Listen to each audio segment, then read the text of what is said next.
మనం శ్రీశైల క్షేత్రానికి ముఖద్వారం వద్ద నిలబడ్డాం. అంటే ఇక్కడి నుంచి ఇంకా శ్రీశైల క్షేత్రం లోపలికి ప్రవేశిస్తున్నాం అని అర్థం. ఎక్కడైనా ఒక ముఖ్యులైనటువంటి ఇంటికి వెళ్ళేటప్పుడు ఒకరు మనకి స్వాగతాన్ని తెలియచేసినట్లుగా శ్రీశైల క్షేత్రానికి రావాల్సిందిగా తెలియచేస్తూ వీరభద్రుడు స్వయంగా తన పేరులో మహార్థాన్ని దాగి ఉంచుకున్నటువంటి వాడు మనని రావాల్సిందిగా ప్రత్యేకంగా ఆశీర్వదిస్తూ రప్పించుకుంటాడు. ఆయన పేరు వీరభద్రుడు. భద్రశ్చాసౌ వీర వీరభద్ర.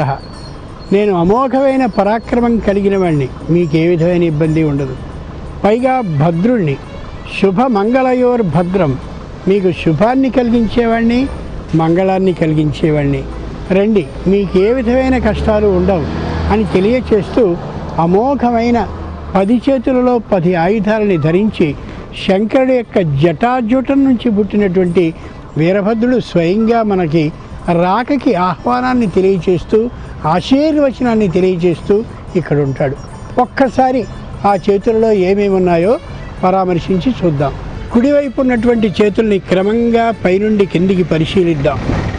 కుడివైపు ఉన్నటువంటి పై చేతిలో బాణాన్ని స్వయంగా అమ్ముల పొది నుండి తీసి ప్రయోగించడానికి సిద్ధంగా ఉన్నట్టుగా కనిపిస్తున్నాడు. దాని తరువాతి చేతిలో గదని ధరించి ఉన్నాడు. ఆ తరువాతి చేతిలో గదకే ప్రత్యేకంగా భల్లమని ప్రత్యేకంగా ఓ మాట ఉంటుంది. దానికే క్షురప్రము అని కూడా అంటారు. చిన్న ముళ్ళున్నటువంటి గద కనిపిస్తోంది. ఆ తరువాతి చేతిలో చురిక అంటే చిన్ననైనటువంటి కత్తి అది కనిపిస్తోంది. కరవాలము అంటే అర్థం వేరు, ఖడ్గం అంటే అర్థం వేరు. చిట్ట చివరి చేతిలో అమోఘమైన త్రిశూలం కనిపిస్తోంది. ఇవన్నీ కుడివైపు ఉన్నటువంటి ఆయుధాలు. ఇక ఎడమవైపు ఉన్నటువంటి ఆయుధాలని కానీ పరిశీలించినట్టయితే ఎడమవైపు పై చేతిలో విల్లు కనిపిస్తోంది. ఆ బాణాన్ని దాంట్లో సంధించడానికి వీలుగా. దానికి తరువాత ఉన్నటువంటి చేతిలో ఆ చిన్న దంతం కనిపిస్తోంది. ఆ తరువాతి చేతిలో ఆయన చేతిలో స్పష్టంగా కనిపిస్తోంది చక్కనైనటువంటి పాశం. తరువాతి చేతిలో రక్తపాత్ర, దాన్ని చషకము అంటారు, అది కనిపిస్తోంది. క్రింద ఉన్నటువంటి చేతిలో డాలు కనిపిస్తోంది, ఖడ్గ ప్రహారానికి అడ్డుగా పెట్టుకునేందుకు.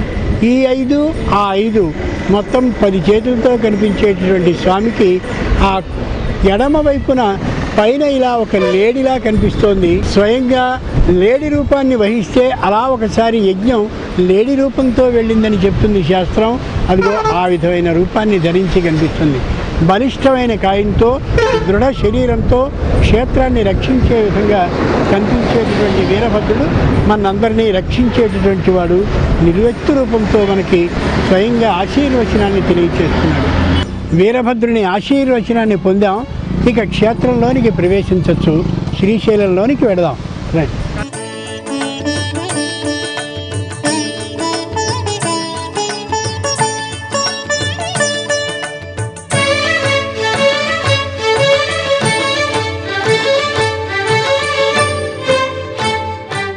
ఈ కనిపించేటటువంటి క్షేత్రపాలకుడైన వీరభద్రుడు ప్రాచీన కాలం నుండి ఇక్కడ ఉన్నటువంటి వాడు. చిత్రం ఏమిటంటే ఈ స్తంభాల మీద పైకప్పు వేద్దామని అనేక పర్యాయాలు ప్రయత్నించారు. ఎప్పుడు ప్రయత్నించినప్పటికీ కూడా ఏదో విఘ్నం కారణంగానో లేక కట్టించదలిచిన వారికి ఏదో చిన్న ఇబ్బంది వచ్చినటువంటి కారణంగానో ఇవాల్టి వరకు కూడా పైన కప్పు లేకుండానే ఉంది. అంచేత ఈయన్ని బయటి వీరభద్రస్వామి అని అంటూ ఉంటారు, బయలు వీరభద్రస్వామి అని కూడా అంటూ ఉంటారు. క్షేత్రపాలకుడైనటువంటి వ్యక్తికి మీసాలు ఉంటాయి. అది రాజసాన్ని ఉట్టిపడజేసేటటువంటి విధానము అని అంటారు. ఇక్కడ స్వామివారికి సంబంధించినటువంటి క్షేత్రపాలక విధానంలో వరుసగా ఆయుధాలని మనం పరిశీలిస్తే వీరి యొక్క ఎడమ చేతి యొక్క పైభాగంలో అంటే ఉన్నటువంటి 5 చేతుల్లోనూ పై చేతిలో శాపం పెద్దదైనటువంటి విల్లుంటుంది. ఆ తరువాత సర్ప బాణం ఉంటుంది, అంటే సర్పాకార బాణం, దాన్ని సర్పబాణం అని అంటారు. ఎదుటి వ్యక్తిని నిశ్చయంగా చంపించడానికి వీలుగా ఉండే సర్పబాణం కనిపిస్తుంది. తరువాతి చేతిలో చిన్న గద కనిపిస్తుంది. ఆ తరువాతి చేతిలో కరవాలం కనిపిస్తుంది. చిట్ట చివర ఉండేటటువంటి చేతిలో ప్రత్యేకమైన కుంత అనే పేరు కలిగిన ఆయుధం ఒకటి కనిపిస్తూ ఉంటుంది. ఇక కుడివైపు ఉన్నటువంటి ఆయుధాల విభాగానికి వచ్చినట్టయితే కుడివైపున భుజం మీద క్షురప్ర అనే పేరు కలిగినటువంటి ఆయుధం ఒకటి ఉంటుంది. అది రాతితో చేయబడ్డ ఆయుధం. ఎవరి మీదికి విసిరినప్పటికీ కూడా వెంటనే వధించేటటువంటి శక్తి దానికి ఉంటుంది. కుడివైపు ఉన్నటువంటి రెండవ చేతిలో ఆ దంతం ప్రత్యేకంగా కనిపిస్తుంది. అది విరిగినటువంటి దంతం యొక్క భాగంగా చెప్తారు. అది కూడా ఇనుప మొన కలిగి ఉండడం చేత అది కూడా మారణాయుధమే. దాని తరువాతి చేతిలో త్రిశూలం కనిపిస్తుంది.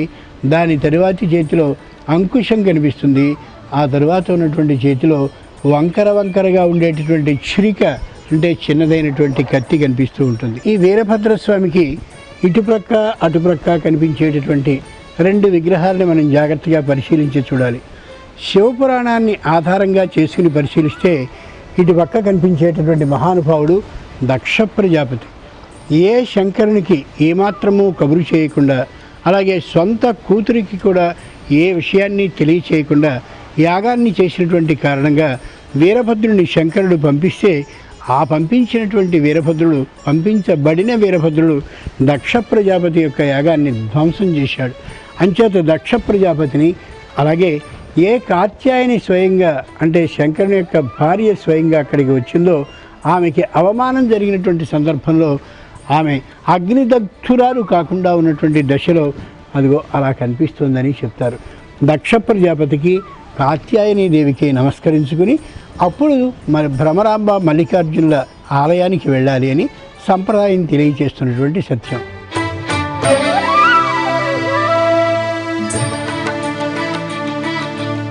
శ్రీశైల శిఖరం దృష్ట్వా పునర్జన్మన విద్యతే. శ్రీశైల శిఖరాన్ని కానీ చూసినట్లయితే తిరిగి మళ్ళీ జన్మ ఉండదు అని శ్రీశైల ఖండం మనకి చెప్పేటటువంటి సాక్ష్యం. ఒక్కసారి దర్శనాన్ని చేస్తే అమోఘంగా పైకి వెళ్ళిపోయి పునర్జన్మ రాదు అంటే ఇది ఎంతవరకు నమ్మదగినది అని మనకి అనిపించడంలో ఆశ్చర్యం ఏమాత్రం లేదు. చూడవలసిన తీరేమిటో చూసి తర్వాత దీని అర్థాన్ని తెలుసుకుందాం. ముందుగా కుడి చేతిని ఈ రెండు శృంగాలు అంటే ఆ ఉండే నంది యొక్క ఆ కొమ్ముల మీద కుడి చేతినే పెట్టాలి, ఎడమ చేతిని మాత్రం కాదు. కుడి చేతిని మాత్రమే ఈ నంది యొక్క కొమ్ము రెంటిని స్వయంగా ఇలా స్పృశించేలా చేసి ఆ మధ్యలో నుండి స్వయంగా దర్శించాలి పరమేశ్వరుని. ఈ నందీశ్వరుని వెనుక భాగాన్ని స్పృశిస్తూ నందీశ్వరుడు ఎంతో ఆనందపడేది ఆ పృష్ఠభాగాన్ని స్పృశిస్తే కాబట్టి ఆయన పృష్ఠభాగం మొత్తం ఇలా ఆనందంగా తడుముతూ ఈ కుడి చేతిని ఇలా పెట్టి రెండు కొమ్ముల మధ్యలో నుండి పరమేశ్వరుని అలా దర్శిస్తూ శ్రీశైల శిఖరం దృష్ట్వా పునర్జన్మ నవిద్యతే. నాకు మళ్ళీ జన్మ ఉండదు కాబట్టి ఆ ఆనందంతో నేను నమస్కరిస్తున్నాను అని కండ్ల నిండుగా పరమేశ్వర దర్శనాన్ని చేసి నమస్కరించుకోవాలి. ఇది నిజము అనడానికి ఒకటే ఒక సాక్ష్యం. ఒకప్పుడు పార్వతి పరమేశ్వరుణ్ణి అడిగింది ఇది ఎంతవరకు నిజం అని. ఖచ్చితంగా నిజం అని పరమేశ్వరుడు అన్నాడు. ఎలా నిరూపిస్తావు? పరమేశ్వరుడు వృద్ధ దంపతుల యొక్క వేషంలో పార్వతిని ఏర్పాటు చేసుకుని ఇద్దరూ కలిసి ఆ ప్రదేశంలో అంటే ఈ పర్వత శిఖరాన్ని దిగి అక్కడ నిలబడ్డారు. నిలబడ్డ సందర్భంలో పరమేశ్వరుడు ముస్సలివాని వేషం వేసుకుని అడుసులో దిగబడిన వానిలాగా అకస్మాత్తుగా బురదలో దిగబడిపోయాడు. పార్వతీదేవి వచ్చేటటువంటి ఇలాంటి భక్తులందరినీ ప్రశ్నించింది. నా భర్త బురదలో దిగబడిపోయాడు, మీరెవరైనా ఉద్ధరించండి, పైకి తెండి అని అనేసరికి అందరూ మేం లాగేస్తాం అని అంటే అప్పుడు పార్వతి ఓ మాట అంది.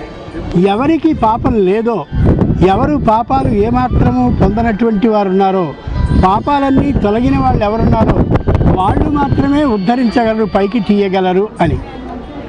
ఎవరి మటుకు వాళ్ళు చేసిన పాపాలని జాగ్రత్తగా గుర్తుంచుకుంటూ తిరిగి అనుకుంటూ మేం లాగలేం అంటూ వెళ్ళిపోయారు. అప్పుడు ఒక వేశ్య త్రోవన వస్తూ నేను ఖచ్చితంగా లాగగలనని శంకరుడి చేయి పట్టి పైకి లాగింది. వెంటనే శంకరుడు యువతలకు వచ్చాడు. రాగానే పార్వతీదేవి ప్రశ్నించింది, అది వేశ్య కదా, అంత దారుణమైన పాపాలు చేసేది కదా, ఎలా పైకి రాగలిగాడు అని.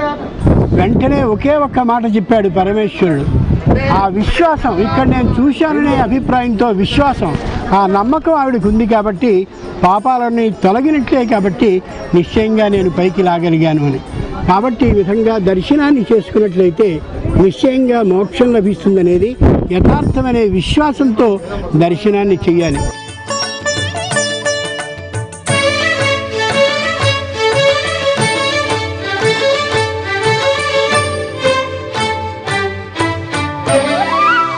శ్రీశైల శిఖర దర్శనం చేశాక కనిపించేటటువంటి పరమేశ్వరుడు శిఖరేశ్వరుడు. ఈయన్ని దర్శించినట్లయితే శ్రీశైల శిఖర దర్శనాన్ని చేశారని మన గోత్రాన్ని, మన వంశాన్ని, మన పేరుని నమోదు చేసుకునే స్థలం ఇది అని అర్థం. పైకి వెళ్ళొచ్చి ఇక్కడ ప్రత్యేకంగా కనిపించేటటువంటి విశాలమైన స్థలాలు ఉన్నాయి. ఇక్కడ కూర్చుని శంకరుడికి సంబంధించిన స్తోత్రమో, నామమో, మంత్రమో, జపమో, ధ్యానమో చేసుకోవాలి అని ఏర్పాటు చేసిన విధానం ఇది. ఇక్కడ కనిపించే నందీశ్వరుని కూడా ప్రత్యేకమైనటువంటి ఒక గదిని ఏర్పాటు చేసి ఆయన ప్రదేశంలోనికి ఎవరిని రానియకుండా ఏర్పాటు చేసిన విధానం చాలా గొప్పగా శ్లాఘించదగినది. ఇలా ఆలయ నిర్మాణం ఉండాలని ప్రాచీనుడు నిర్ణయించినటువంటి విధానం ఇది. 17వ శతాబ్ది నాడు నిర్మింపబడ్డది. ఇది సామాన్యమైనది, అధునాతన కాలానికి సంబంధించింది కాదు. ఇక్కడికి వచ్చి నమస్తే అస్తు భగవన్ విశ్వేశ్వరాయ మహాదేవాయ త్ర్యంబకాయ త్రిపురాంతకాయ త్రికాగ్నికాలాయ కాలాగ్నిరుద్రాయ నీలకంఠాయ మృత్యుంజయాయ సర్వేశ్వరాయ సదాశివాయ శ్రీమన్ మహాదేవాయ నమః అని స్తుతిస్తూ ఉండేవారు అని పెద్దలు చెప్పినటువంటి విషయం. ఈ కనిపించేది పాలధార. పాలము అంటే శంకరుని యొక్క నుదురు అని అర్థం. ఆ నుదుటి నుండి వచ్చేటటువంటిది జ్ఞానం కాబట్టి పాలధార అంటే జ్ఞాన అమృత ప్రవాహిని అని అర్థం. అందుకనే ఇక్కడికి వచ్చి శిరస్సు మీద ఆ జలాన్ని చల్లుకుని ఆ జలాన్ని ఆచమనం చెయ్యాలి అని పెద్దలు చెప్పేటటువంటి మాట. శంకరుడు సర్వజ్ఞుడు, అన్నీ తెలుసున్నవాడు కాబట్టి ఆయన పాలన నుండి వచ్చేటటువంటి పాల ధారని కానీ స్వీకరించినట్లయితే సర్వజ్ఞత్వం, అన్నీ తెలిసేటటువంటి విధానం, ఏది చెయ్యాలో ఏది చెయ్యకూడదో, ఏది యుక్తమో ఏది అయుక్తమో, ఏది జ్ఞానమో ఏది అజ్ఞానమో, ఏది కర్తవ్యమో ఏది అకర్తవ్యమో, అంటే చెయ్యొచ్చో చేయకూడదో అవన్నీ కలిగించేటటువంటి ధారగా పాల ధారని తెలియచేస్తారు అనేది దీని యొక్క సారాంశం.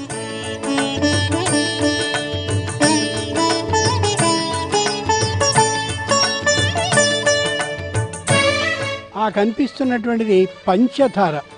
శంకరుడికి 5 ముఖాలుంటాయి. సద్యోజాతం, వామదేవం, అఘోరం, తత్పురుషం, ఈశానం అని. ఈ 5 పంచభూతాలకి సాక్ష్యం.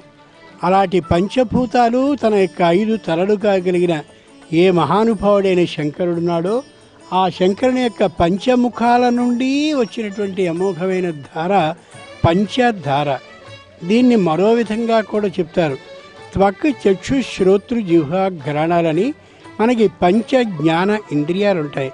ఆ పంచ జ్ఞాన ఇంద్రియాలని ధార చక్కనైనటువంటి అంచు కలిగిన కత్తుల్లా చేసి తీక్ష్ణమైన విధానంతో ఆలోచించాలనే అభిప్రాయాన్ని కూడా పంచధారా సిద్ధాంతంగా పెద్దలు చెప్తూ ఉండేటటువంటి సత్యం. ఈ పాలధారని ఆ పంచధారని రుచులు కానీ పరిశీలిస్తే 2 ఒకలా ఉండవు. పక్కపక్కగా ప్రవహిస్తున్నట్లుగా కనిపిస్తాయి, కానీ 2 వేరుగానే ఉంటాయి. పైనుండి కూడా వేరుగానే ధారలు వస్తాయి తప్ప 2 ఒకచోటి నుండి వచ్చేటటువంటి ధారలు మాత్రం కాదు.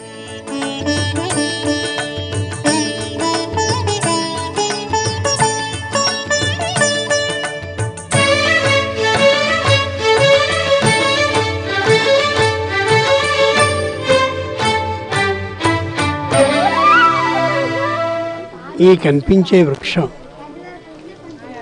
ఆదిశంకరుల వారు తపస్సు చేయడానికి వచ్చినప్పుడు స్వాగత ద్వారంలా అనిపించడం లేదు. ఎన్ని వందల సంవత్సరాల నాటిదో దాన్ని మనం చూడగలుగుతూ ఉన్నందుకు నిజంగా అదృష్టంగా దీన్ని భావించి తీరాలి. మనం ఉండే ఊళ్ళు, ఇళ్ళు, ఇంకా మిగిలినటువంటి నగరాలు, దేశాలు అన్నీ కూడా రణగొణ ధ్వనులతో నిండినవే. అరణ్యము అంటే అట్లాంటి ఏ విధమైన ఆ రణగొణధ్వనులు లేనిది, నిశ్చలంగా ఉండేది, ఉంచగలిగేది అని అర్థం.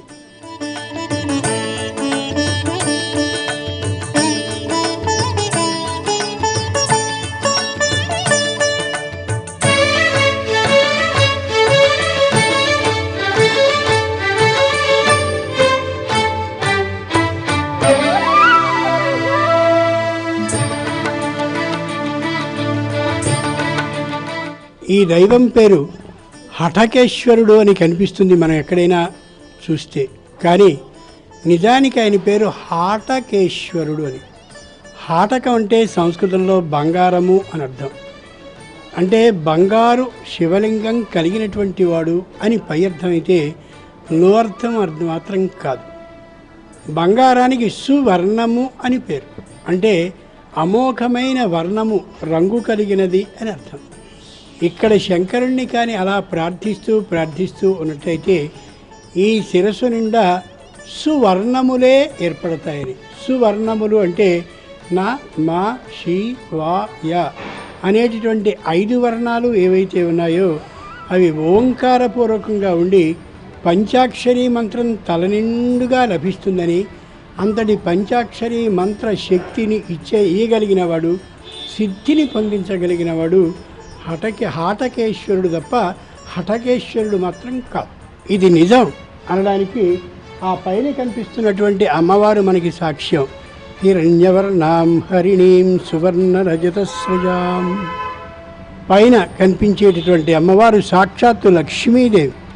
అటుపక్క ఇటుపక్క ఏనుగులు ప్రత్యక్షంగా ఆమెని బంగారు కుండలతో అభిషేకిస్తూ ఉంటే మధ్యలో కనిపించేటటువంటి రూపం అదిగో కనిపించేటటువంటి అమ్మవారి రూపం. కాబట్టి శంకరుణ్ణి కానీ సేవించినట్టయితే అమోఘమైన ఐశ్వర్యం కూడా లభిస్తుందని, ఆ ఐశ్వర్యం లభించే కారణంగా, ఐశ్వర్యాన్ని ఇయ్యగలిగినటువంటి కారణంగా ఈయన హాటక ఈశ్వరుడు అవుతాడు తప్ప హఠకేశ్వరుడు మాత్రం కాడు. మరొక మాట ఏమిటంటే, హఠకేశ్వర అనే పేరుని ఉచ్చరించగానే హఠక అనేటటువంటి మాటకి కన్నడంలో కుండ అనే అర్థం, అటక అనే అర్థం ఉన్న కారణంగా కుండలో ఒక భక్తునికి శివుడు కనిపించిన కారణంగా హఠకేశ్వరుడని వారు అన్వయించుకున్నారు. కానీ నిజానికి ఈ దైవం పేరు హాటక ఈశ్వరుడు, బంగారపు శంకరుడు అని అర్థం. అమోఘంగా సర్వ ఐశ్వర్యాలని ప్రసాదించగలడు అనేది దాని అంతరర్థం.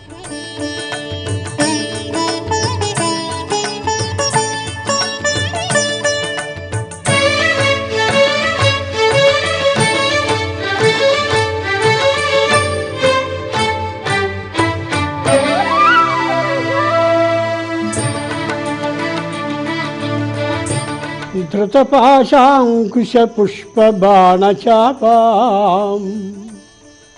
లలితాదేవి స్పష్టంగా తన ఆయుధాలు 4 చేతుల్లోనూ ధరించి పాశం, అంకుశం, పుష్పబాణం, విల్లు 4 ధరించి చక్కగా హాయిగా, ఆనందంగా, ప్రశాంతంగా తనని దర్శించవచ్చిన భక్తులందరికీ అనుగ్రహాన్ని ఇచ్చేందుకు సిద్ధంగా కనిపిస్తోంది. తన ముందు శ్రీచక్ర రూపంలో మహామేరువు, ఆ తరువాత ఎదురుగా కనిపించేటటువంటి భూప్రస్థారం 2 విధాలైనటువంటి పూజల్ని నిరంతరం అందుకుంటూ కనిపిస్తోంది ఆ అమోఘమైనటువంటి లలితా పరమేశ్వరి. తన ముందుగా అమోఘమైనటువంటి మేరువుని, ఆ మేరువుకి ముందు భాగంలో భూప్రస్థారాన్ని 2 ఏర్పాటు చేసుకుని, భక్తురాలా భక్తుడా ఆ మేరు పూజ కానీ ఈ భూప్రస్థార పూజని కానీ చేసి నా అనుగ్రహానికి పాత్రుడు కావలసింది అని మరోమారు మనకి పరోక్షంగా ఉపదేశిస్తూ కనిపిస్తోంది లలితా పరమేశ్వరి.